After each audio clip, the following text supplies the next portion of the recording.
Trouble, trouble, trouble, trouble, trouble, trouble been dog in my soul since the day I was born.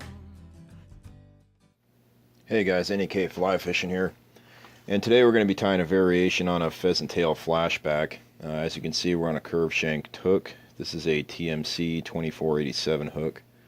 I'm using red thread. In this case, I'm using uni thread in an 8/0. You can use kind of whatever thread you prefer, have hanging around.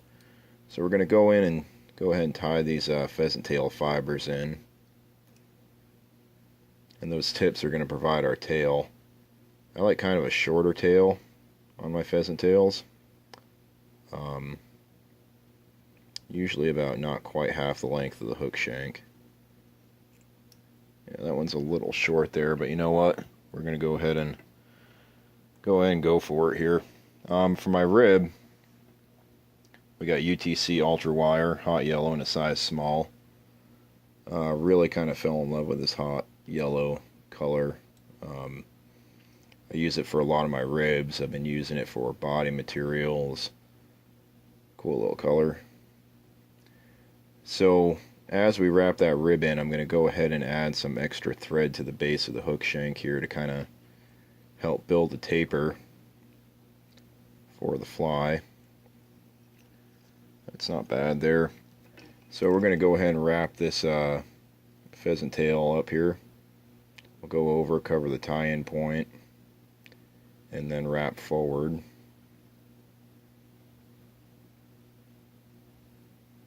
There we go. And we'll cinch that down.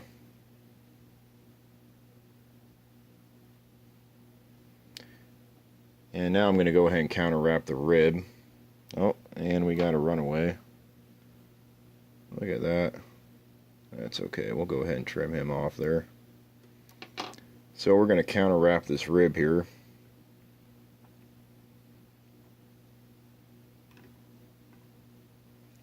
And I'll go ahead and tie that down.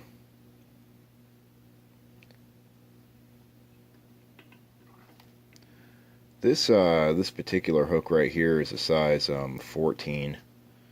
That's usually about the largest I'll tie these. I kind of prefer them in a size 16.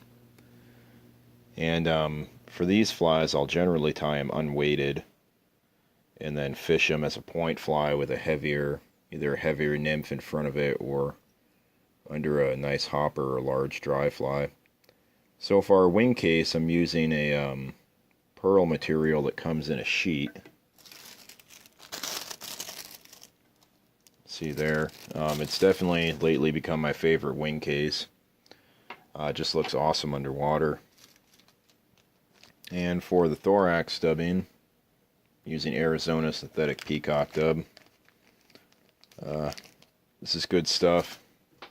Has a little bit of shine to it, a little bit of translucence when it gets wet. So we're going to roll that on our thread and spin that on. You can tie this in a dubbing loop if you prefer. I like to kind of crank these out as fast as I can because generally, I'm just going to lose them anyway. So we'll go ahead and dub that thorax on there. Bring that forward a little bit. And now I'm going to fold the wing case over. Well, first we're going to give this guy a little haircut there.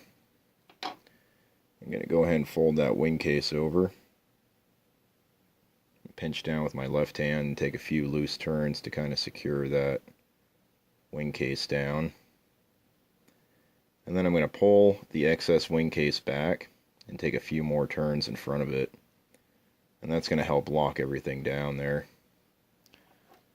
Trim off that excess there. And now I'm going to finish the fly with a few turns of the old whip finisher here. I generally won't use a head cement. If you're a Sally Hansen fan or another kind, you can go ahead and add head cement after the whip finish is done here. Do another one there, just for good luck. And we'll trim off that other little barbel we got hanging off back there. And there we go. There's the finished fly.